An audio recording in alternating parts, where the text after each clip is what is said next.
Blessed, good evening to you and good evening to your cherished listeners and my colleague, Dr. Rashid Sanko Computer. It's very unfortunate that we are at this particular stage. And I think that you asked a very right question, and it puts me into laughing. And my brother had to jump that question and then had to say something different. He talked about illegality, and he also talking about scan copy. And first, you ask yourself, what brought us here? Election has been conducted by due process. Election is completed. Whilst we are doing collation, the NDC came with their boys, disrupted collation, and torn pink sheet of the commission. The NDC, they did so. All of us as political parties in regulation 39 of CI 127 were given copies of the pink sheets. The NDC who disrupted and destroyed and torn these pink sheets has their copies. Where did they put it? You ask him rightly so.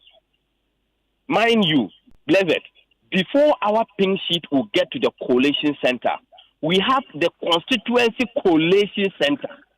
The pink sheet goes to the collation constituency center first. And when it gets there, the first thing we do is to scan them. So that is why we have all scanned copies of the pink sheet. Then when the pink sheet is scanned, then the pink sheet is then transported to the collation center, that is the constituency collation center, where the EC has designated for collation to come on. So at that point, the NDC went to disrupt it and turn them. We have in this country a law that governs electronic transactions of 2008, Act 772. So there is every basis to have an electronic copy of a document that you can use for any transaction. I get that point. That indeed you can do an electronic, transaction. But in this case of the election, the CI governing this election has no provision at all for this electronic or scan copies. That's on record. And just to point us as well that you've been making claims against the NDC, we have no way of verifying who's behind this attacks and the distraction happening. The same behavior he is putting up at the collation center today. That was the same behavior the organizer was putting up. They destroyed it. Later on, we saw that papers were bent in a school that is meant to develop the human capital base of this country. The young people in that constituency have been deprived to have access to such an education infrastructure. Secondly, he's talking about illegality. Blessed, all the processes have gone through. You have done your. Somebody has come to disrupt the completion of the. A competent court of jurisdiction by application of mandamus has declared that the person be allowed to exercise, a public officer be allowed to complete an exercise through the legal jurisprudence. We went through the legal processes and the law spoke, and we went to continue collation and declaration. Then you say it's an illegality. Where lies this particular illegality in this particular instance? Nothing untoward, I repeat, nothing untoward happened. There is no any illegality. They have the opportunity to go to court to change the entire process if they know that they have something to discuss or something to do in court. Per CI 127 Regulation 43, this thing has been gazetted. They can pick it from Gazette and go and file an election petition. But even the court processes that you're referring to now is not looking at what it is that the National Democratic Congress is doing in terms of fresh processes. Supreme Court as we speak. Why are you not mindful of that as the New Patriotic Party? Because briefly, already as we speak, some 3 others have made it through. They've been sworn in as members of parliament, except to say that any adverse decision of the Supreme Court again might affect all of these candidates who have their results declared in your favor? Thing that happened in Gyasi, that they have gone to court, and then he was sworn in Parliament and still came out and followed through the court process. It's the same thing that is going to go. You remember in this country there has been a case, and then where the MP was in Parliament, it was decided after 4 years. Is there? Let's allow the legal processes to go through. You cannot say that because of somebody has difficulty with a certain process, the law should not go and the people should be denied representation. The people also have the right to be represented, and that is why they have to allow the process to go. They should follow through the legal processes. And he's talking about there are people, like you asked him the question, where there are people who are not there. It's not compulsory that they should be there. Regulation 37 of the CI is clear. They may. It is about a question of may. If they are not there, it doesn't necessarily mean that coalition cannot continue. It is declaration that has to be done in public. And that is why the media is hugely represented in that particular process. Right. The advice that I want to give the NDC is that, what is happening today, and they think that it is all about MPP, it will definitely come back, and the point, it will be pointing to them. Okay, let's take the... They are disagreeing with. I'm telling you that we have won those particular seats creditably, and the members of parliament that are in parliament will continue to be the members of parliament until otherwise decided by a we wait to see what the outcome will be. As we speak, 2 more to go, and then I believe in the next few minutes, perhaps, if we do not have a deadlock, we might just be seeing the announcement of the next MP for Ablekuma North in the Greater Accra region. And of course, Dr. Rashid Tanko is also with us. You've heard Haruna Mohammed raise the points, critical ones, of course, about what might happen beyond today. Your take on that? I still maintain, my brother, you have seen it yourself. Your media, your men are there covering it. The illegality going on there. The collusion between the MPP and Electoral Commission. Forcing presiding officers to accept pink sheets that they know that emanate from them. Why are we doing this to ourselves as a country? Can't we call these people to order? This Electoral Commission. Look, I'm happy you are referring to him that the CI has nothing to do with scan copies or electronic transmission. There's nothing, completely nothing. These are electoral rules.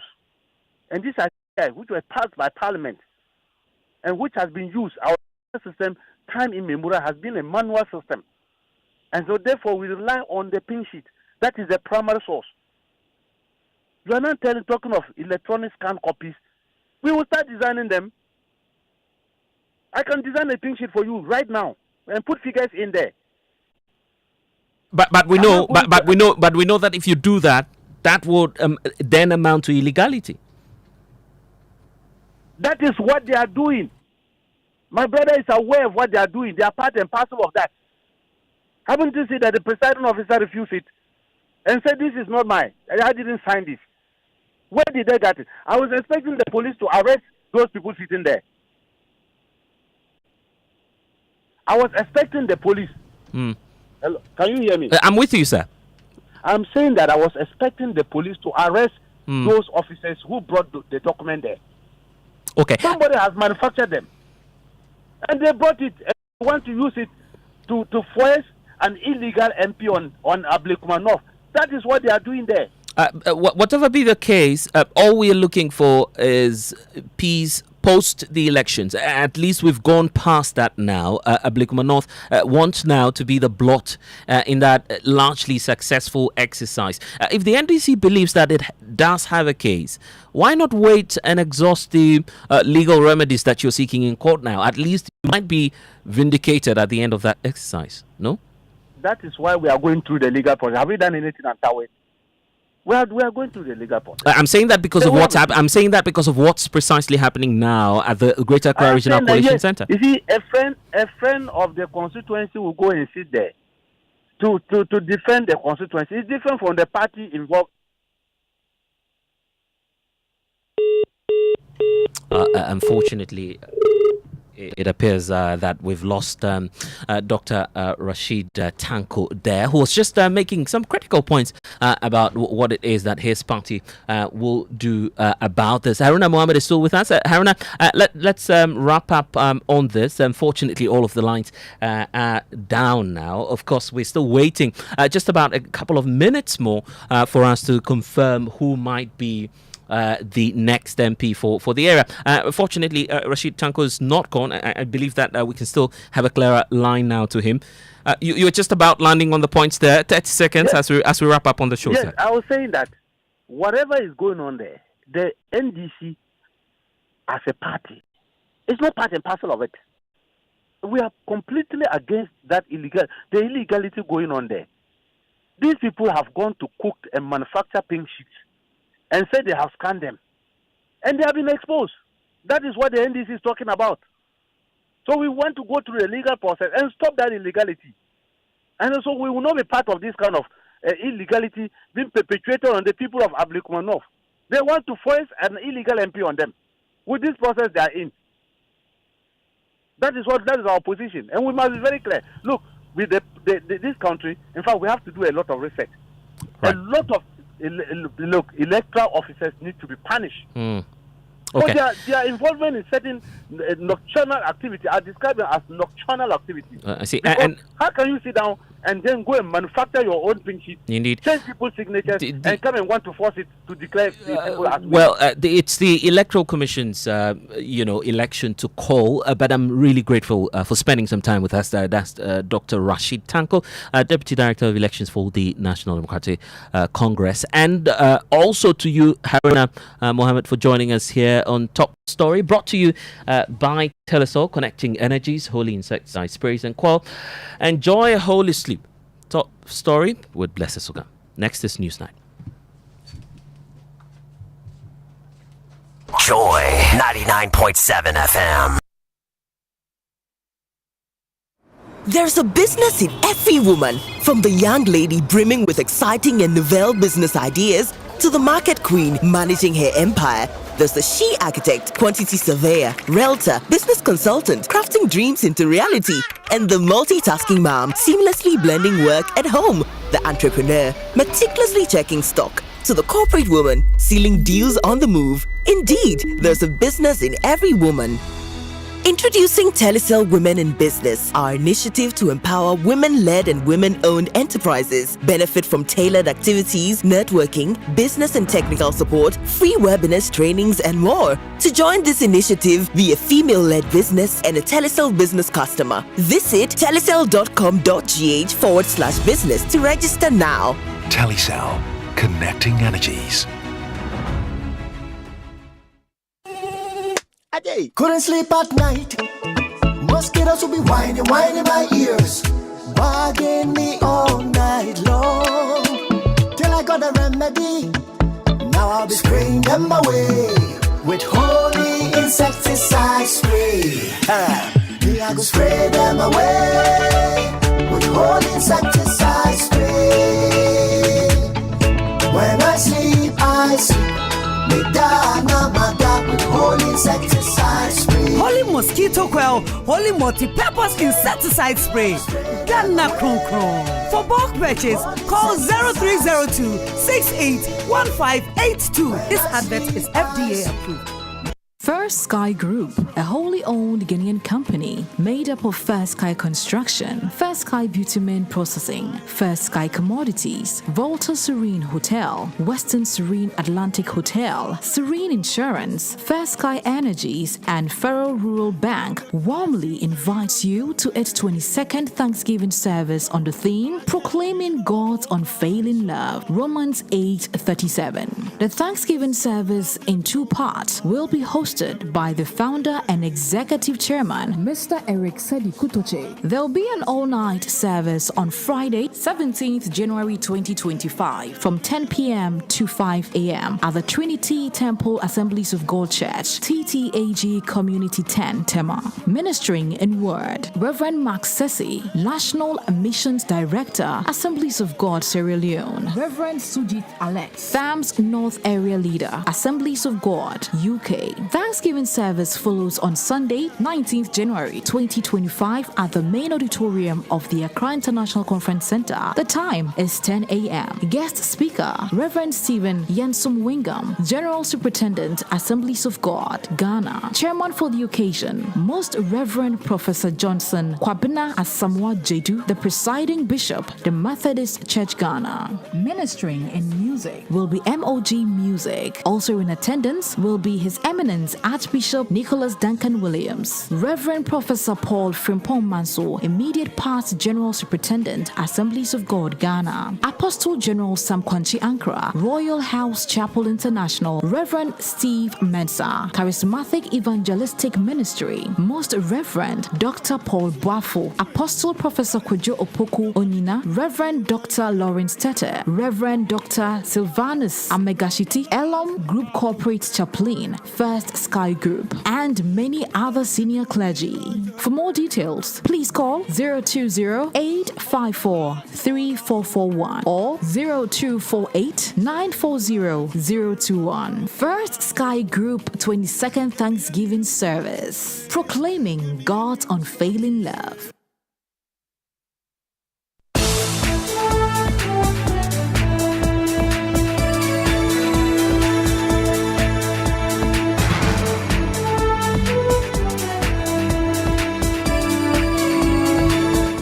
Live on Joy 99.7 FM in Accra, Love 99.5 FM in Kumasi, and on over 30 affiliates across the country. Good evening and welcome to Newsnight.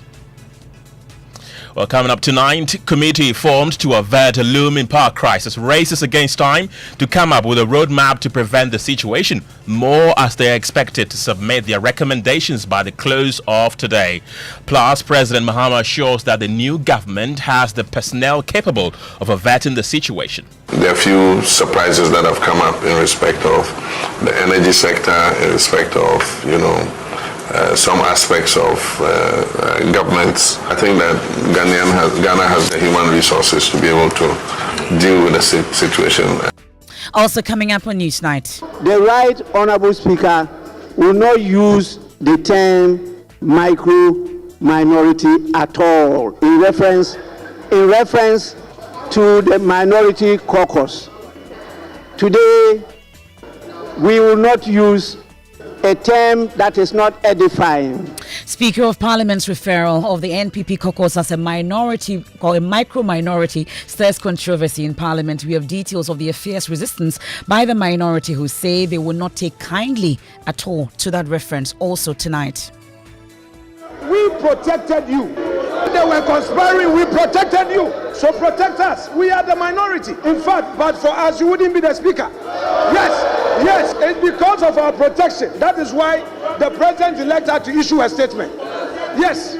And which side of the House worked hard to retain Speaker Alban Bagbing? Is it the NPP minority or NDC majority? Details as the issue sparks intense debate on the floor as the House begins work in full flight after the inauguration. This side did not and will never conspire to do anything against you. The last group of people who undermine you, Mr. Speaker, will not be this side. We can guarantee you will get our support today, you will get our support tomorrow, because you are doing the right thing. So he must withdraw. We're live in Parliament as the majority rejects claims of conspiracy to oust Alban Bagbing. All of you are mongering rumors. If you conspired at all, you conspired in favor of me. That I know. You don't just conspire against, you also conspire for. Yes, so the word conspiracy is not all negative. Tonight, security and international relations experts downplay the possible security breaches during the Burkina Faso leader Ibrahim Traore's exchange of pleasantries with President Mahama while carrying a sidearm. A foreign dignitary entering our country should be taken care of by our security. And if he decides to take care of his own security, then it is our fault. In business, rising prices of vegetables, plantains and root tubers pushed December inflation marginally to 23.8%. That government misses out on end of year target. And in sports, Ghana's Mohamed Kudus is set to play under 8th club coach in 5 years following the appointment of Graham Potter as new head coach of West Ham United. And then much later, Ken will take you behind the stitches of President Mahama's inauguration outfit, which carries more than just ceremonial significance, but also conveys a message woven in Adinkra symbols. We thank you for giving us this day, a day that offers me, your humble servant, a unique opportunity to work to reset our dear country, Ghana. And more in tonight's edition of News Night. You want to join us with your thoughts, your comments via WhatsApp 055-1111-997. I am Emefa Apawu. And I am Kenneth. Gyasi. Details shortly.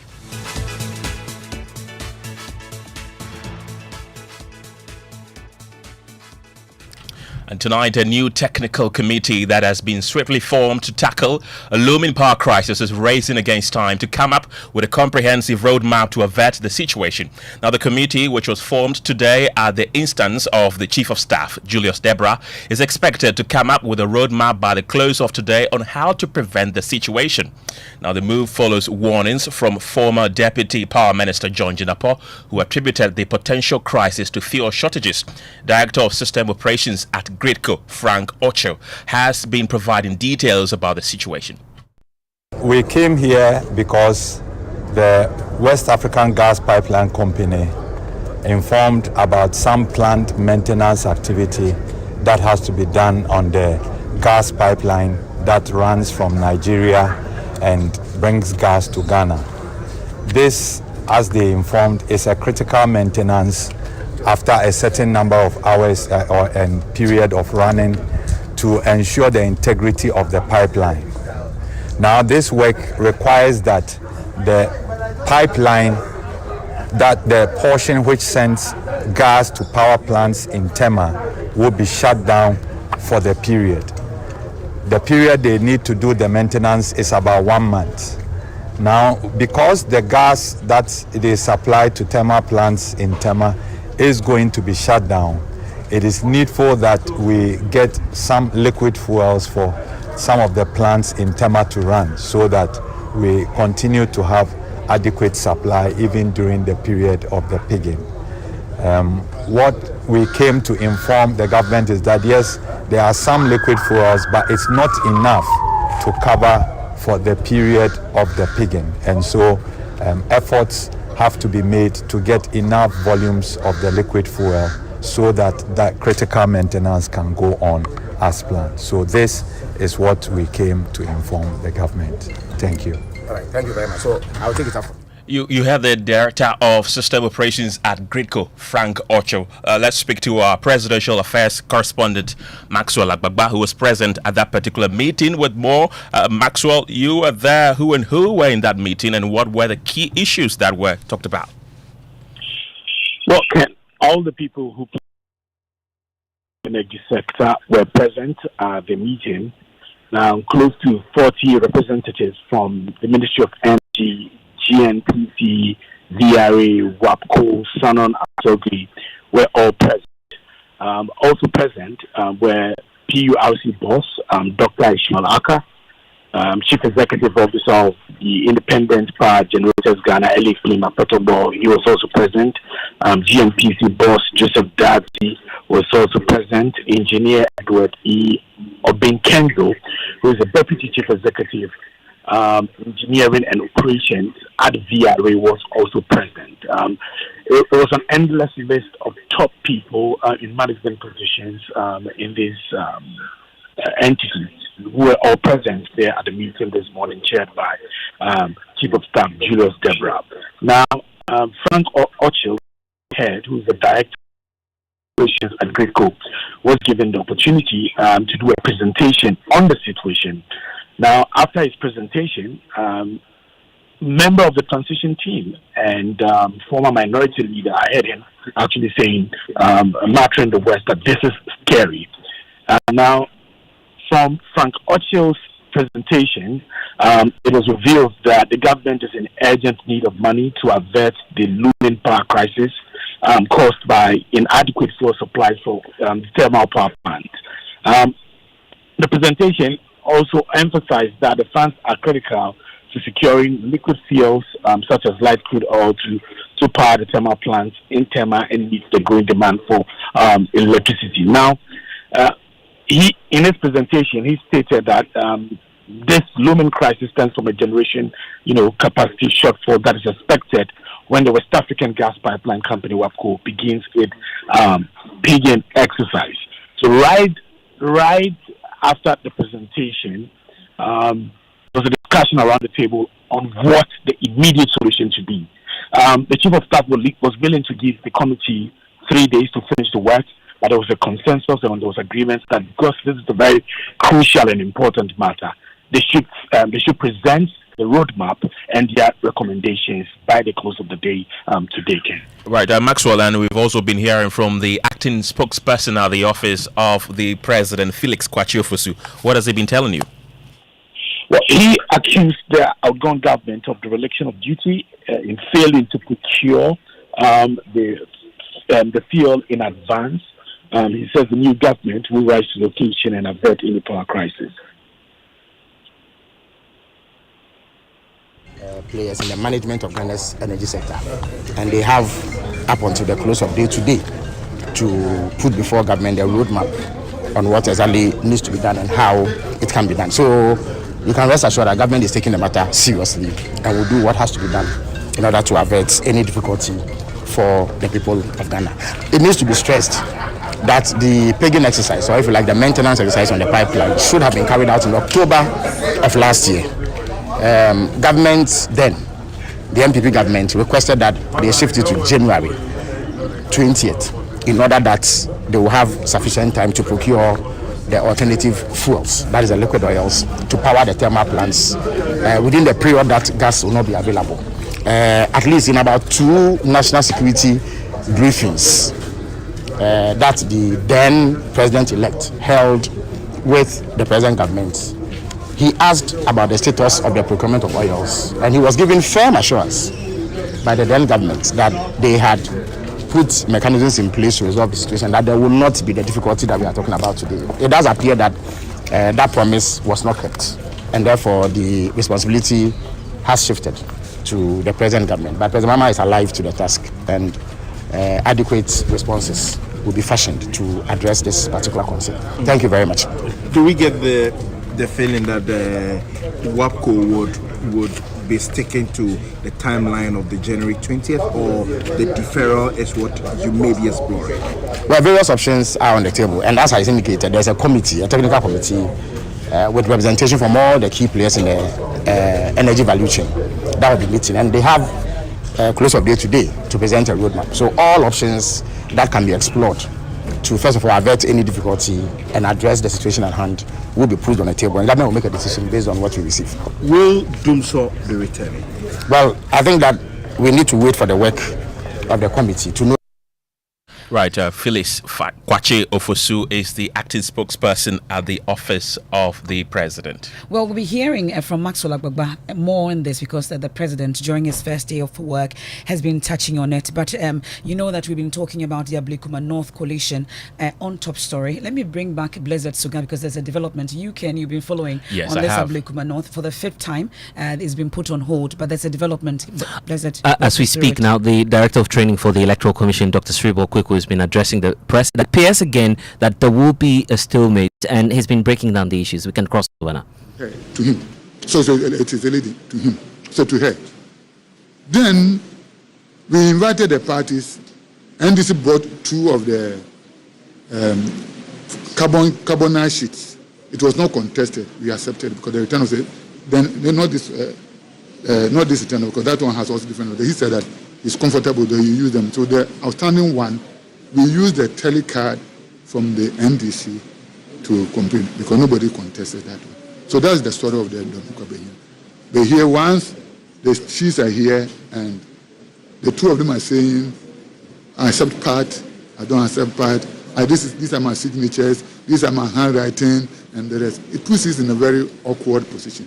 But we cannot force anybody to come and make any claim. That one will be bad on our side. But said we're almost having a rerun at Domin Kwabenya. We have not concluded anything. I've told you, even the return officer himself, he said he will not come here again. You have no address that you are talking of. Just a quick one. Just a quick one, Doc. What is the position of the commission? We have finished our work here for today.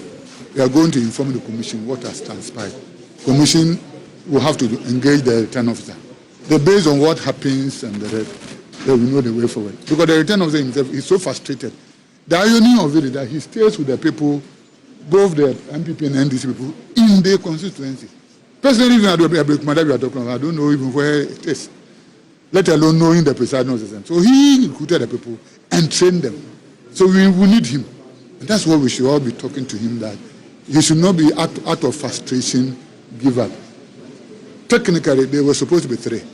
Return officers and 2 deputies. Have you seen any of the 2 here? You haven't. So let's ask ourselves, why are they not coming? That's what I'm saying, that I fear for our future elections. I fear for our future elections. But truth will always be the truth, no matter how you twist the facts. So, just briefly, the journey from wherever these presiding officers are coming from to your headquarters could have been the same journey to this place where they'll be protected by the security here, but you decided to, just briefly, you decided to send them to your headquarters and bus them here, which has given grounds for the allegation of you compromising them before they get. If you have the opportunity again, will you come them there and bus them? Again. The reason is that when they come here individually, they will have to be interviewed by the police. The police don't know them, right? But when they are coming to our office, there's no barrier, there's nothing. So they will come there, we'll pick them. All the electoral officers and the rest, we all go there. Then we are given buses and escorted by the police. So if you say they should come here individually, then they will come and confront the police and whoever they will confront. Don't forget that if the person comes and the person is attacked, it's also on us, right? So we bring them there so that under police escort, all of us can come and do our work. So this process has been suspended now? You didn't hear the return officer? If you heard it, then I can't answer the question. Unless you are not here. Okay. Then when you get it back, we will talk to you. Thank you very much and God bless you.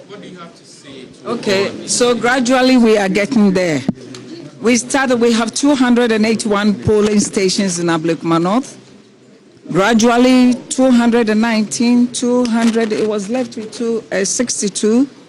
And by the grace of God, truth was stand. In the first place, I appreciate the justice system that we should go and collate. And I am firm. I want to say on record that I will fight this till end because I know I won. I have all my 281 pink sheets scanned. I did it immediately before the gentleman, the Kalamu gentleman, who came and tore everything from the Electoral Commission. He tore everything from the Electoral Commission. You can witness what was going on right now. He took one pink sheet and tore it, and it was taken from him. That has been the character in the constituency. Now, what it is that gradually we are left with 3 polling stations. By the grace of God, I'm leading comfortably. And that is the fear. With how many votes? I'm leading with how many votes? The total is 414 votes. Right now, I'm leading with 300 and something votes. And so, what it is that they know I have won. They are aware. The truth can never be hidden. It will definitely come out. Now, the gentleman who came, I don't know him. They also don't know him. Well, this morning, I learned some of them were calling the presiding officers not to come. And so that is what I heard. But right now, the gentleman went and came back. Now, I want to put this on record. He said, the handwriting is my handwriting. The signature is my signature. The figures are correct. But as for one rejected ballot, he can't confirm. And he remembers that there was no rejected. It doesn't exclude the truth. The truth we are looking for is the figures. If the figure is correct, which he confirmed 4 times, that as for the figure is correct, my handwriting is correct, the signature is my signature. But he remembers that there was no rejected ballot. That is 1. 2, the other paper was what that was put before him from the NDC has been altered. And you can see clearly that was original pink sheet from Electoral Commission. Now the other one from them has been altered. And you can see that the figure, they've altered the figure, leaving the guy's signature and everything. Okay. So the guy said, with this original one, I did it. I can confirm. But with the rejected one, I remember there was no rejected ballot. My conclusion is that we started from 281, right? I'm still leading, and we are left with 3. The 3 pink sheets that are left, I'm leading. Even the pink sheets, the 3 pink sheets alone, I'm leading over 100. And so whatever it is, however it will be, patience reigns. We will definitely get there. And finally, Ekuya Owusu Friye will be the MP elect in Ablekuma. There was so much lawlessness yesterday in our constituency. Whether Ekuya Friye has won or not, give it to our candidate. Away from this, we are setting a bad precedent that will take generation on in a negative way. Because if 2028, we're going for election, and the NPP also gets up to say, look, this is what you did the last time, we are going to repeat or do the same thing. Do you think it will go well for us? No. I expect someone put the rejected ballot number there. No. Probably my thinking is that probably the gentleman, since he confirmed everything on the paper, probably he might have forgotten one rejected. Probably that's my mind. So colleagues, and so far, thank you very much. And that's Ekuya Friye. And Ken, I've been mentioning that you've been monitoring this coalition. Aveji is there today.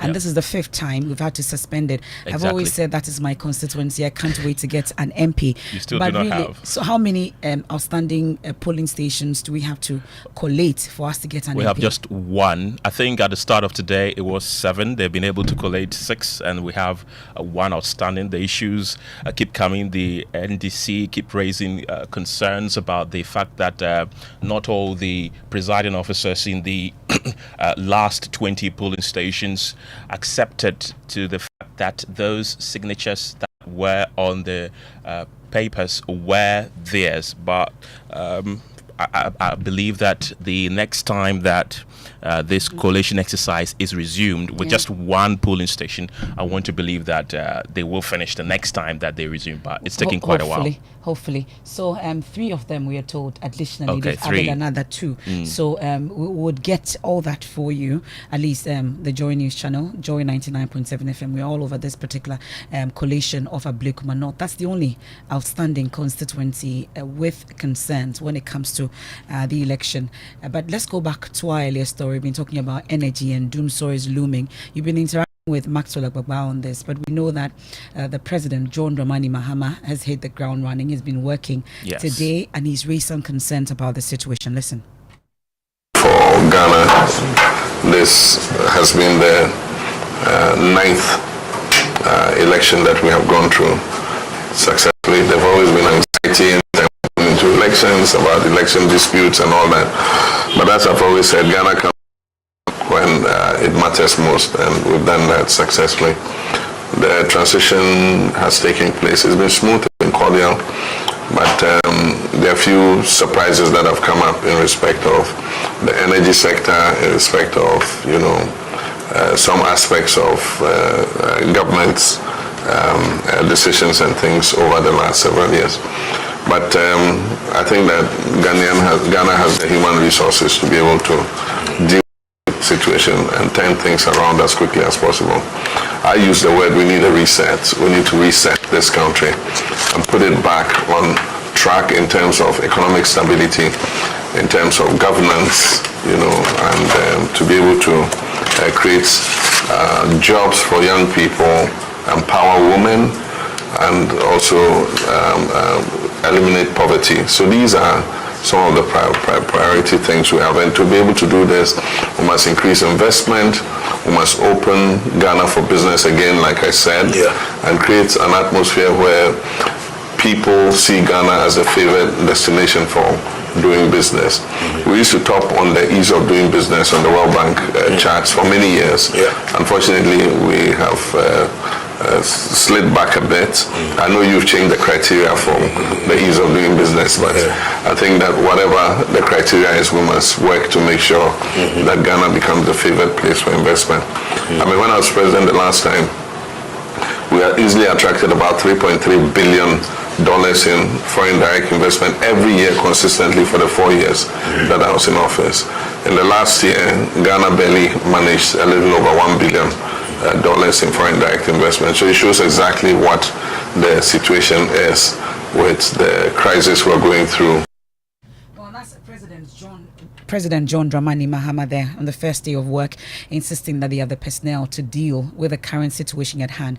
We can hear from the Executive Director of the Africa Center for Energy Policy, ACEP, Benjamin Boakye. They're interacting with my colleague Raymond Nakon upfront as we speak. And bring the results. So that takes upwards 2 weeks, 2-3 weeks, sometimes 4 weeks, to be able to do that. And that means that if we don't aggressively pursue some sources, we may not be able to bring that power plant regardless of the efforts that will be put forth. So those are the challenges that you do have. But I'm hoping that with the committee that sat today, there will be some contingency measures, there will be some calls to some suppliers that can quickly bring in at least HFO that can be used by some of the plants. I would discourage the use of diesel, because it tends to be expensive. It will not be recovered.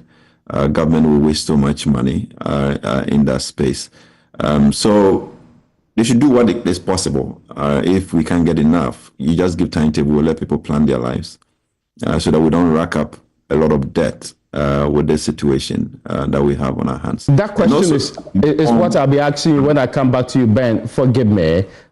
And that's Ben Boakye there's interaction with Raymond Akwa on upfront. Well, the discussion is on whether there's a looming doom. So what exactly the situation is. That committee that was put together, they have up to close of day today to give us what exactly it is they are able to do about the situation. That committee is chaired by John Jinapo, and we're expecting a particular communication from them on this. As and when we do, we'll bring that to you. We head to Parliament now. That's true. We're going to Parliament now, where the second sitting of the House today has been fraught with controversy about which side engineered the retention of Speaker Alban Bagbin for a second term. The MPP minority, which is led by Alexander Afenyo-Markin, insists the NDC majority side conspired to remove the Speaker, but for their swift intervention. Well, that issue came up after the Speaker described the NPP side as a micro-minority, leading to agitation on that side. Well, we can listen to what transpired shortly, but let me bring in a Parliamentary Affairs correspondent, Kwekwa Santi. We know that the term was first used by the NDC national chairman following the NPP losing several seats in the 2024 election. The caucus, we know, currently have 88 seats. Kweku, so what led to the Speaker referring to the caucus as micro-minority in the first place? So, Emefa, MP for Wali Wali, Dr. Kabiru Mahama, had just been on his feet and was correcting some errors in the vote and proceedings. And he was being heckled by the NDC MPs, a lot of them on their feet, asking him to sit down. It was then that the Speaker of Parliament came in and said that it was his duty as Speaker of Parliament to protect, and that is when he used the word micro-minority. Mr. Speaker, we do not have any micro-minority. Mr. Speaker, the minority caucus hereby protests. Mr. Speaker, we protest. We find this unacceptable. Mr. Speaker, the minority seconded your proposal and the motion for your election. Mr. Speaker, when the so-called majority was even conspiring against you, we protested. We stopped them from that conspiracy. Mr. Speaker, it was us, the minority of conscience. This minority is the conscience of this House. Today, the so-called majority could not get its members to come to the House. 61 of you are absent. Mr. Speaker, we don't accept the description micro-minority. We are minority. Simplicity. Mr. Speaker, please, kindly, Mr. Speaker, describe us as such. We are the minority. We are not micro-minority. Right, that's the minority leader Alexander Afenyo marking there. But Kweku, how did the speaker respond? Well, the Speaker of Parliament did come in and conceded that, of course, there is nothing in the rules that gives him the right to describe any group as a micro-minority, and that he had noted the objection of the NPP group. I know that the term I used was not taken kindly by the minority caucus. And so I acknowledge that. And I decided that it will not be used officially.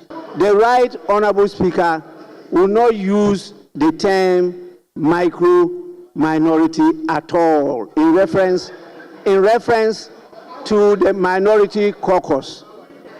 Today, we will not use a term that is not edifying.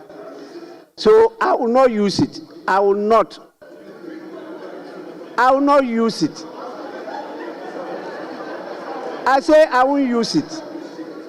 Please. Well, so that's the speaker. That is what I'm doing. Now, there's this issue also that came up during the minority leader's response about some conspiracy against the election of Alban Bagbin. Tell us more. Yes, when Alexander Afenyo Markin was on his seat, he had he saying that they don't take kindly to the speaker doing that, because not only did they second the motion to make him the speaker of the 9th Parliament, but they also were the ones who stopped the NDC from conspiring to remove him from serving as speaker for the 9th Parliament. But the majority side did come back quite strongly, insisting that there was no such conspiracy and that they, in fact, have had the back of the speaker from day one. Listen to Kwame Gavin Sagoja, the majority chief whip. That I should not protect them. Is that what I'm to understand?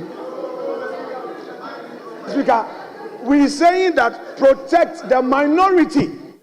We are not, Mr. Speaker.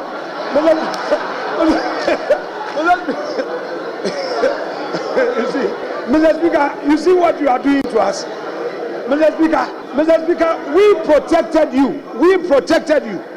We protected you. They were conspiring. We protected you. So protect us. We are the minority. We protected you. In fact, but for us, you wouldn't be the speaker. Yes. It's because of our protection. That is why the president-elect had to issue a statement. Yes. Please. Let me just hear from you. Parliament was to elect you as Mr. Speaker. You said that on political platform. Today, a 10-court minority leader is now pretending he loves you more than the people who actually you belong to. We can tell you this. Mr. Speaker, Mr. Speaker, and I know you've got and the videos. But what I will say is that for the fact that he described us as conspiring against you, he must actually withdraw that part of his statement now and apologize to us. And Mr. Speaker, he described us as a so-called majority. Look at you this way and look at this. Is this a so-called majority? Do you describe this as a so-called majority? This is a proper majority. And this is, Mr. Speaker, the size of this, let me repeat, the size of this looks like my district assembly. Well, interesting development there in Parliament. But Kweku, how did the Speaker himself respond to the accusations of conspiracy? Well, the Speaker, according to him, said that he knew there was a conspiracy, but that conspiracy was a positive conspiracy, that it is not true that the NDC MPs had been conspiring not to make him the Speaker of the 9th Parliament, and that even if there was a conspiracy, it was a positive one for him. At that time, the head of state was General Ignatius Kutu Achampong. He said, as for rumors, he has no problem with rumors. The problem he has is the mongering of the rumors. Now, why? Is it one person mongering the rumors? All of you are mongering rumors. And so a decree was passed against rumor mongering. We are not going to do that in democratic Ghana.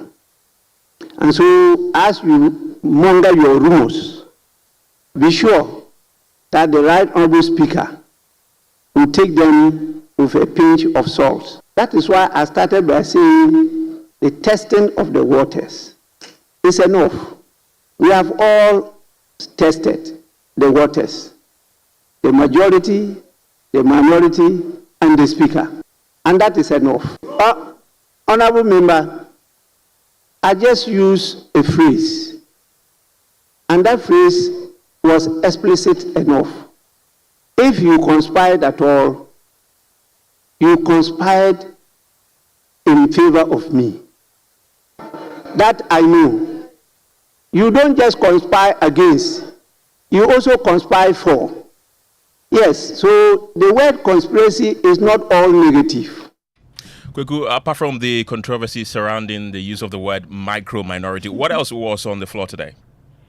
Well, the House is currently on suspension. They were expected to return a little around 6, but they haven't returned.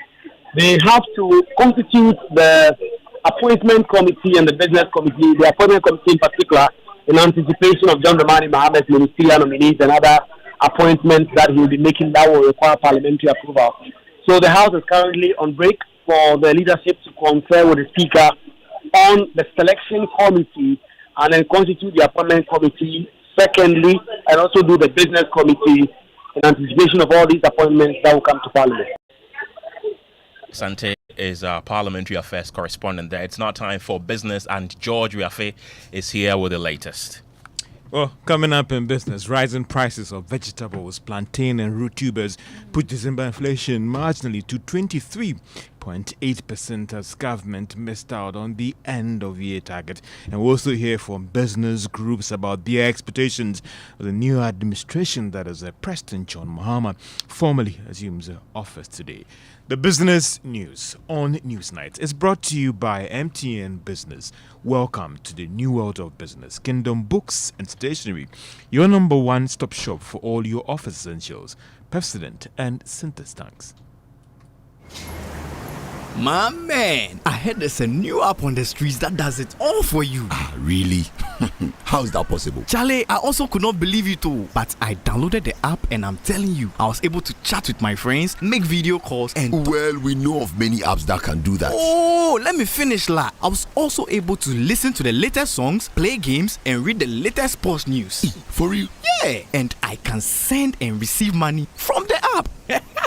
Amazing, no? What's the name of this app? It's called Ayoba. Ayoba? Yeah, Ayoba.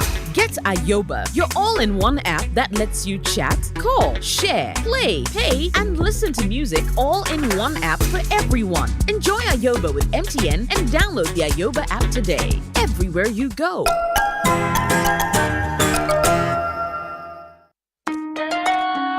Son, we are so proud of you for setting up this hospital. I really love those hospital beds and waiting chairs. By the way, did you import them? No, Dad, I didn't. I actually got them from Kingdom Books and Stationery right here in Ghana. Wow. We also bought our office supplies, safes, executive desks and chairs from Kingdom, and they gave us expert advice on how to set up our office. Guys, that makes 3 of us. I also got our sofa and bedroom sets, plus our dining hall furniture for our new home from Kingdom. Wow, Mom, that makes 4 of us. I usually get my stationery items from Kingdom, and my teacher also mentioned that our classroom furniture was provided by Kingdom. So there you have it. Whenever you're thinking about setting up an office or acquiring furniture for your home, etc., Kingdom Books and Stationery should be your first point of call. With over 40 years experience in the industry, we stock and supply a wide variety of globally sourced office and home furniture, stationery and equipment. Visit our head office, Osu Akwaje, or our office near the Osu Stadium. We're also in Tema Community 1, opposite Olam SHS, Kumasi KNUST campus, UCC Cape Coast, and now at the Marina Mall, Airport City. Or call us 0302 764101, 764209, or 762792. Visit our website www.kingdomgh.com.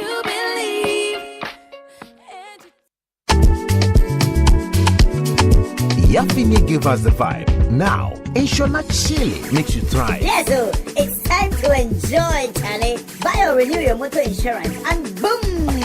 Free fuel coupons and airtime for your sweat. Who don't like enjoyment?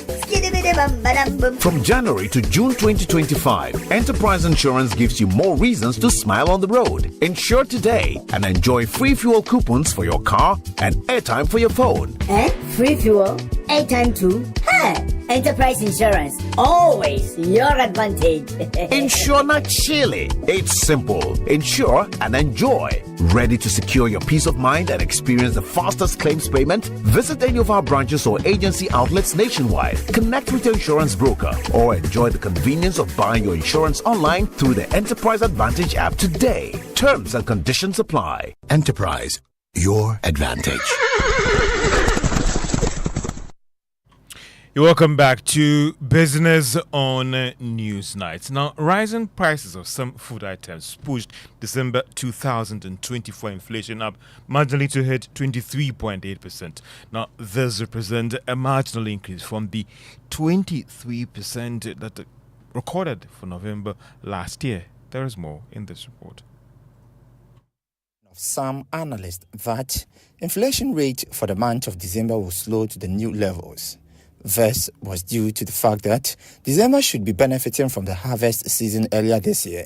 However, that is not the case in this situation. Data from the Ghana Statistical Service showed that December inflation went up marginally from 23% in November to 23.8%. The increase was influenced by a rising price of some food items like vegetables, plantain, and root tubers. However, if you track inflation from November to December 2024, the rate of increase slowed from 3.8% to 2.8%. The data also showed that whilst import inflation was reducing ending December, the same cannot be said about local inflation, which went up from 24.5% to 26.4%. In January last year, inflation stood at 23.5% and ending 2024 with a rate of 23.8%.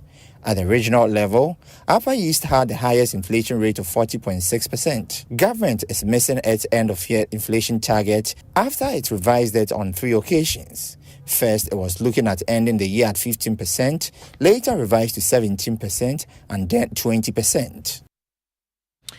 And that is a business desk report. Meanwhile, the Ghana Statistical Service says it's raising concerns about the lack of efforts in addressing challenges affecting food production. Professor Samuel Kobneni is government statistician.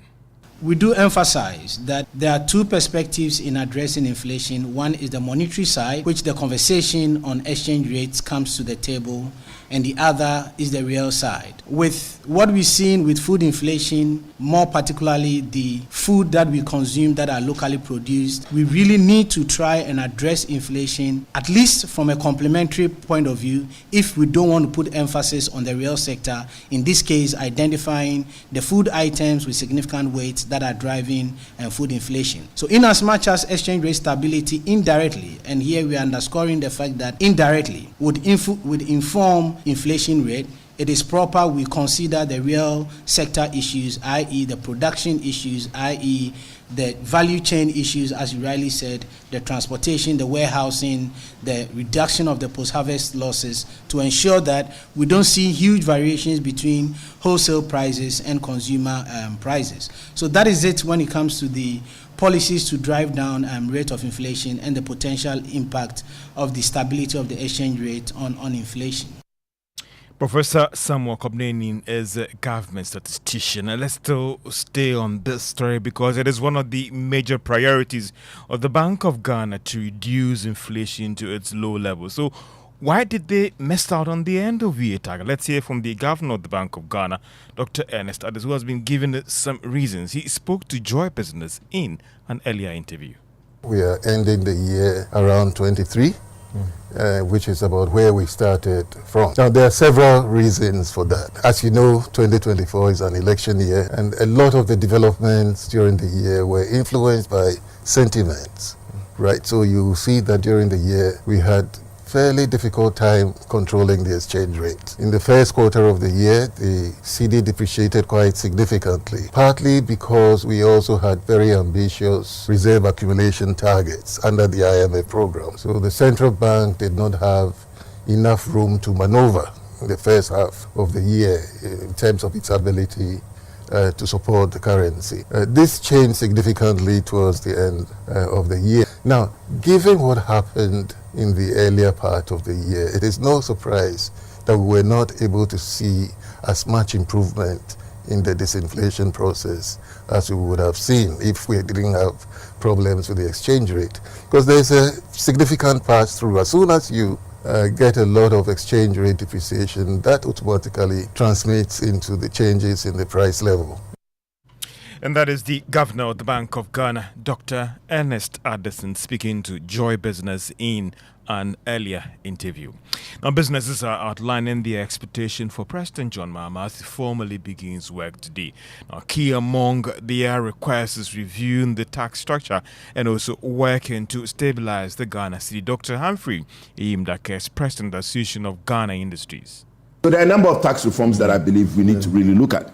Secondly, initiative for exchange, the exchange rate, the dollarization of our system. I'd ask a question about what is the policy initiative around our remittance law. We know what the Filipinos do, countries do regarding exporting of their talent and labor, and they have clear remittance policies regarding that. In the flip side, you drive tourism as another means of creating revenue through your forex. So in the short term, in the first quarter, assuming you anticipate a $10 billion shortfall, can you design a policy regarding tourism and a remittance policy to presumably give you a $4 billion, and then also target your export company? Once you go by starting, it takes time to go through their correction period before you say, Jack, either you're getting out of power or the situation is worse. Target existing export companies, give them some intervention to drive export. Automatically, that will bring in some money. And there are other initiatives. So we're looking out for innovations and initiatives around the exchange rate, how to manage the exchange rate as another option. President of the Association of Ghana Industries, Dr. Humphrey Imdake. The related development, former Minister of Finance is insisting that reviewing these taxes would not affect the revenue targets for this year. The 20 plus levies that we have are not generating more than 5% of tax revenue. Secondly, many of those taxes we are talking about today, like levies, all those cumulative taxes, many of them were actually subsumed into the value-added tax. Right. Now, we are going to enhance compliance when we facilitate as quickly as possible the ITAS, that's the domestic element. Why are we able to enhance compliance? It is because the VAT you paid at the port will straight away go into the domestic tax system. It will make the tax system more efficient, and we are going to be doing other things like the ITAS, which is why it's a condition. And that will make up for these that you are taking up for. And even, yes. And that's the former Minister of Finance, Tepe, talking about the fact that government decision to scrap some levies and taxes will not affect revenue badly for this year. And that's all for business on Newsnight. Back to you, Kenneth. Thank you very much, George. Sports news is next. Yeah, Kenneth. Well, some quick update relating to Ghana's Mohamed Kudus and his side, West Ham United, are set to appoint former Chelsea manager Graham Potter as the club's new head coach.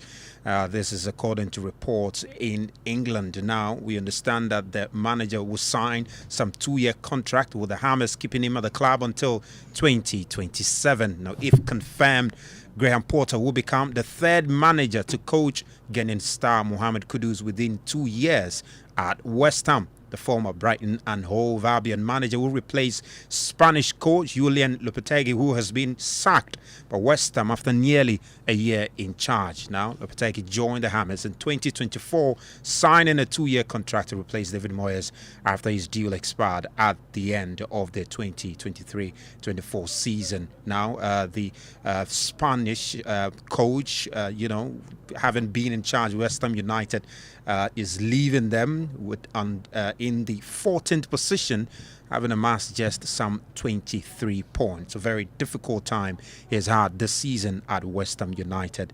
And look at his record. He managed just some 6 wins, 5 draws, and 9 defeats in 20 Premier League matches. So Mohamed Kudus set to be coached by Graham Potter there. Welcome to matters relating to the Black Queens, and following the GFA's inability to tie down Nora Huptel as Black Queens coach, that has raised questions about Ghana's commitment to the women's game.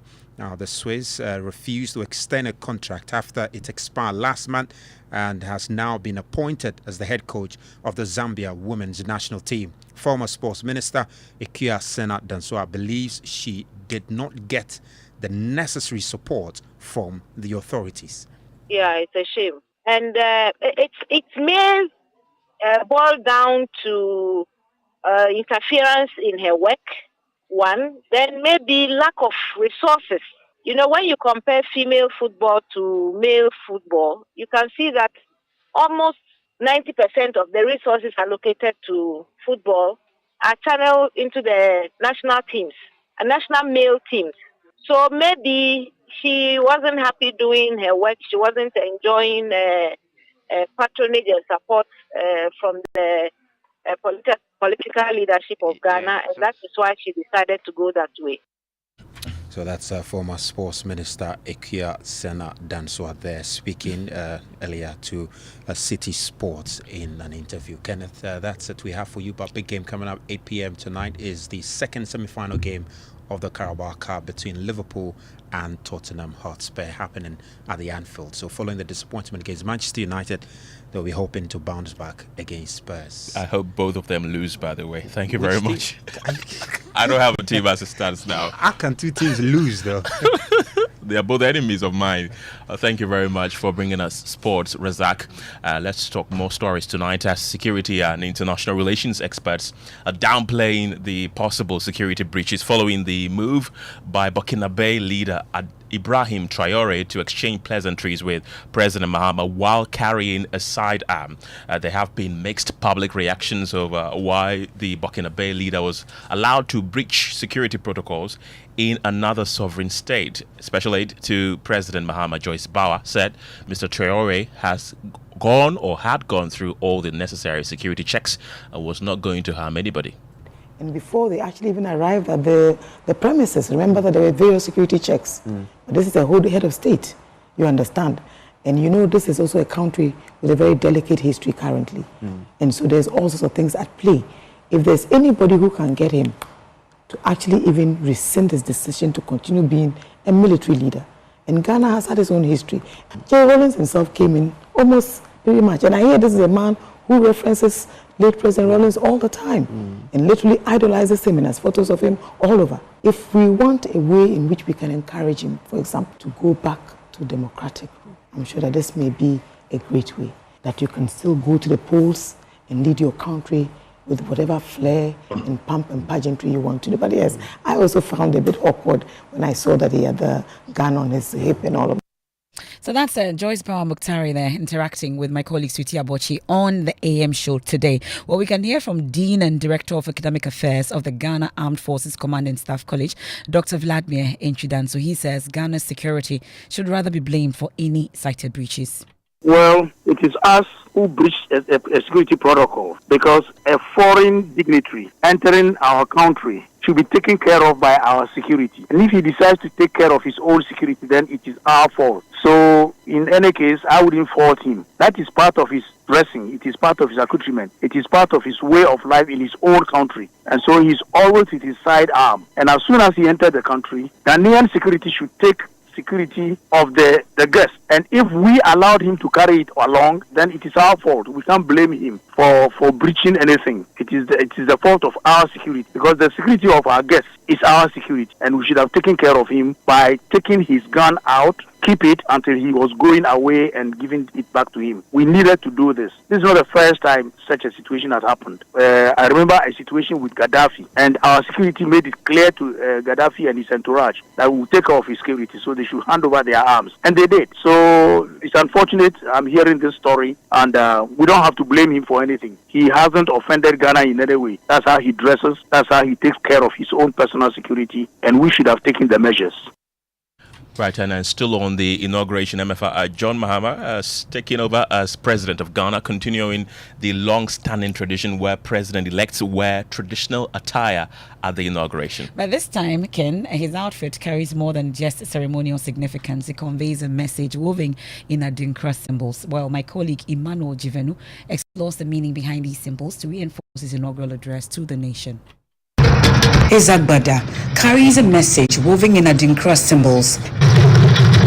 Beyond the fabric, however, lies a deeper narrative, a silent sermon conveyed through the 4 Adinkra motifs. Jinyami, which means accept God. This motif proclaims a reflection of President Mahama's acknowledgement of divine providence in his return to the presidency after 8 years. We thank you for giving us this day, a day that offers me, your humble servant, a unique opportunity to work to reset our dear country, Ghana. The Sankofa is perhaps the most popular Adinkra symbol, representing redemption, renewal, and a nation ready to correct its course. Mahama's campaign slogan echoed these ethos. Today should mark the beginning of a new opportunity, an opportunity for us to make a difference in our governance and our economic management. We shall reset our dear nation, Ghana. The intricate design of the Jinyami, symbolizing strength, tempered by humility. Mahama's journey is a proof to this. Once a president,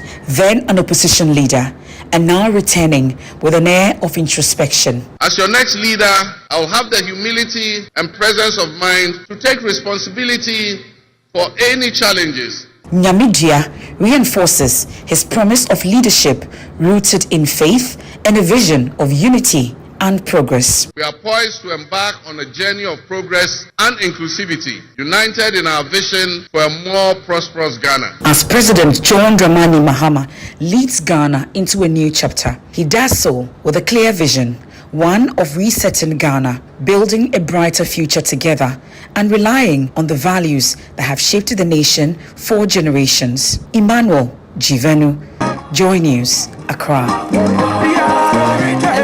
I know that I didn't say one of the Adinkra symbols well. Yes. Forgive me, I'm from the Volta region. The person that did the report is also from the Volta region. Yeah. But we are told it's Jening Ming. Jening Ming. Yes. Okay. Yes. I'll give you one in the Ever language and see if you can mention it too. Please do. No, let's well, away from the inauguration of President Mahama at the Blaster Square, let's take you to that one that happened in Parliament, because that was not just a political milestone. It became a showcase of tradition and style. I mean, from the bold kente to daring corsets, MPs turned the house into a fashion runway. Well, Sayang Abladi Souza has more in this report.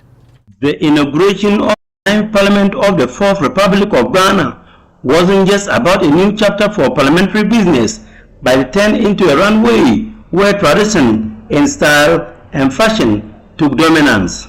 Kente, agbada, smock, kaftan, among others, were in display in each corner of the August House.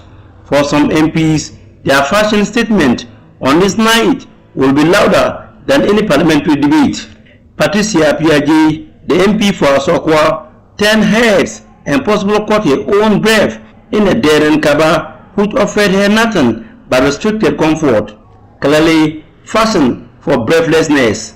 Her corset top design, bearded in blue, gold, red, and black, can be described as a tribute to Ghanaian creativity. Comfordo Kujokansa, MP for Ada, was draped in a timeless black and white kente. She skipped the corset craze, embraced what millennials might call hipping. Her graceful interpretation of tradition offered both poise and comfort. Then there was Mavis Nkansa-Boadu, MP for Africa Central East in kente. Her look was both commanding and celebratory, a vibrant nod to her roots. In a striking red dominant kente, covered with a red net on top, Gloria Usu, MP for Trobo, seemed ready for a battle, or at least to make a victory statement loud and clear. With her slit and kaba, the fiery red was as bold as her fierce political journey, underscoring her message: the fight isn't over, as dispute about her electoral victory remains in court. The MP for Jomoro, Dorcas Afotofi, opted for a figure-fitting flattering choice, both back and front. For the men, our number 3, Speaker Alban Babin, renowned for aligning the outfit with parliamentary occasions and mood, opted for a surprisingly plain suit and tie. While particular for Robin, the absence of his usual flair felt like a missed opportunity. Standing out among the men was Sam George, MP for Ningo Pram Pram, draped in a rich traditional kente cloth. His choice displayed cultural pride, breaking the monotony of the otherwise predictable sea of suits, smocks, and kaftan. The rest of the male MPs played it safe, dressed in their versions of fashion. The likes of tailored suits, ties, and modern smocks filled the room, leaving the spotlight family on the bolder choices of their female counterparts. In the end, the night wasn't just about swearing oaths, it was about showcasing identity, individuality, and a little touch of Ghanaian fashion drama. Some people definitely came to slay. I just needed to catch my breath. Yes. Well, that's Sayram Abladi Susan's report, read to you by Rafiq Salam. Wow.